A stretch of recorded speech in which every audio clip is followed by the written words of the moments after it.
kulankani ayaa ahaa mid lagu ducaanayay qaar ka mid ah culamadii waaweyneed ka midka ahaa ururka dhaqdhaqaaqa Soomaaliyeed ee SNM. kulankani loogu qabtay magaalada Hargeysa ayaa ahaa mid sanad walba la qabto 15 bisha Ramadaan kaasoo ay soo qaban qaabiso jamciyadda khayriga ah ee Islaamiga ee Al-Ahbab. kulankani ee lagu ducaanayay wadaadadaasi ayaa waxaa ka soo qayb galay مسؤولينta jamciyadda Ahbab iyo sidoo kale martisalaf oo tira badan. wareemadaasi lagu ducaanay culimadaasi waxa ka hadlay gudoomiyaha jamciyadda Ahbab oo ka waramay ujeedada kulankani caawiyay sidoo kale taariikhdii kala duwaneed ee wadaadadaasi. waxa iyaguna halkaasi ka hadlay qaar ka mid ah martisalaftii ka soo qayb galay munaasabadaasi lagu xusayay laguna ducaanay culimadaasi ka tirsaneyd ururka SNM. marka ninkani nin Ilaahay uu xaqiisa Allahumma yashaa'una inta rabbihim baalayir goocaad labada goocaad cad hooyadii ka sheekaysay ninka laba goola la oran jiray Suufi Xasan baa u bixiyay hada Suufi Xasan kulan dhim marar ma ahayndee oo inta kuwa inuu soo xaadireen xuskiisa aabihi isaga iyo aabihi waalidintii Ilaahu naxariisto inaga jannada inuu ku kulmiyo dhamaanteen almar'u man ahabbu man ma'a man ahabbu nabigu yiri qof walba qofku jeclaabo qiyaamaha la soo xaadiraya ku taaba gashay ilaa intii aanu dibadda joognay maqaam baan hoos taagnay.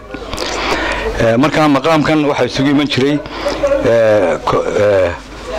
gaashaanle sare oo booliis ahaa Axmed Maxamed Halac,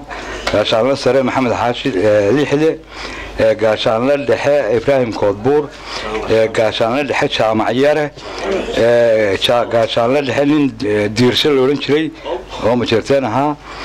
saraakiishaas xagga militariga ahaa. saraakiisha xagga shacabku ninka halkaas soo taagan Maxamed Daahir Darreera, Ahmed Cabdi Jaamac, Xuseen Cabdi Jaamac, Maxamuud Mahdi,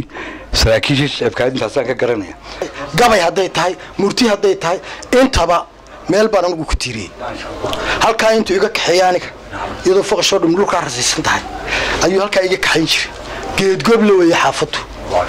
geed goblo iga jiray saasaan u dhixmari jiray aamus bi oran jiray hadal yaa iyagu soo farfadhiya oo soo taagtaaga oo balaayada meesha bi oran jiray waaya wala isoo taaga taliye waa ururkii dhama ama horintii dhameed meesha joogtay salaantii la boobaan joogna jaagna soco ilaa markii uu quraanka dhameeyay uu yaraa hooyadii yaabahayba waa ka yaabanaay aabay markuu soo saaro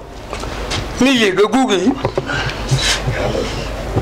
ayaa inta aanu ayaa markuu joogo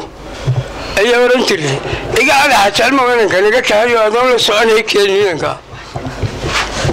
ilaa yaraantiisii marka mucjiska soo ahaa. sanad kasta 15 bisha Ramadaan ayaa lagu qabtaa kulankani magaalada Hargeysa oo taasi ay soo qaban qabsatay jamciyadda Al-Ahbab. Abdiraxmaan Arab Daawud, Kalson TV, Hargeysa.